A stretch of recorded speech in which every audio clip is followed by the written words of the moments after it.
Hey guys, welcome back to Guide with Samuel. Today, I'll show you how to give a Google Doc a consistent themed look, even though Docs doesn't use themes the same way Slides does. First, use a template. Open docs.google.com, click Template Gallery and pick a template that already has the look you want. This is the fastest way to get a ready-made theme.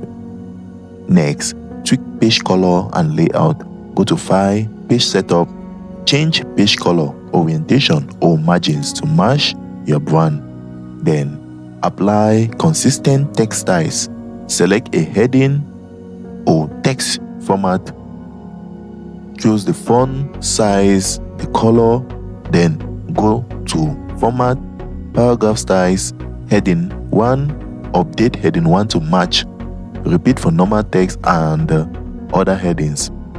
To make this your default, choose Format, Paragraph Styles option. Save as my default style. If you want a true theme,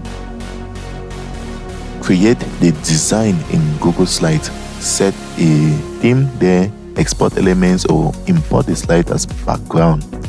Slide supports full themes and is a good workaround. Quick recap. Use a template, change page setup, update paragraph styles, and save default. That gives your Google Doc a consistent themed-like appearance. If this helped, don't forget to like and subscribe to Guide with Samuel for more helpful tutorials. Thanks for watching.